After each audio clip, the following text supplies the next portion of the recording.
ಸ್ನೇಹಿತರೆ, ಉತ್ತರಾಖಂಡದ ಗೌರಿಕುಂಡ ಬಳಿ ಹೆಲಿಕಾಪ್ಟರ್ ಒಂದು ಪತನಗೊಂಡಿದ್ದು 6 ಜನ ಮಂದಿ ಸಾವನ್ನಪ್ಪಿದ್ದಾರೆ.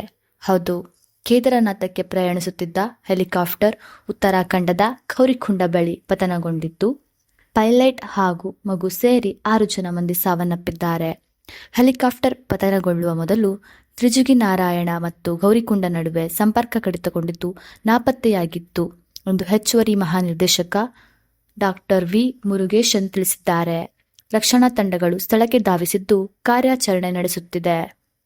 ಹವಾಮಾನ ವೈಪರೀತ್ಯದಿಂದ ಘಟನೆ ನಡೆದಿರುವ ಸಾಧ್ಯತೆ ಇದೆ ಎಂದು ಪೊಲೀಸರು ಶಂಕಿಸಿದ್ದಾರೆ.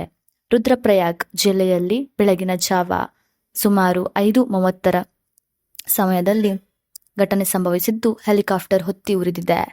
ಘಟನೆ ಸಂಬಂಧ ಕಮಿಷನರ್ ವಿನಯ್ ಶಂಕರ್ ಪಾಂಡೆ ಪ್ರತಿಕ್ರಿಯಿಸಿ, ಹೆಲಿಕಾಪ್ಟರ್ ದುರಂತದಲ್ಲಿ ಯಾರೊಬ್ಬರೂ ಬದುಕುಳಿದಿಲ್ಲ. ಪೈಲಟ್ ಚೌಹಾನ್, ಒಂದು ಮಗು ಸೇರಿ 6 ಮಂದಿ ಮೃತಪಟ್ಟಿದ್ದಾರೆ.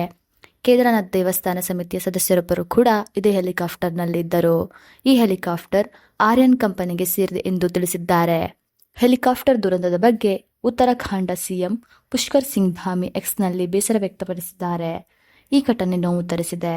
ಸ್ಥಳೀಯ ರಕ್ಷಣಾ ತಂಡಗಳು, ಸ್ಥಳೀಯ ಆಡಳಿತಗಳಿಂದ ರಕ್ಷಣಾ ಕಾರ್ಯಾಚರಣೆ ಮುಂದುವರೆದಿದೆ ಎಂದು ಪೋಸ್ಟ್ನಲ್ಲಿ ಬರೆದುಕೊಂಡಿದ್ದಾರೆ.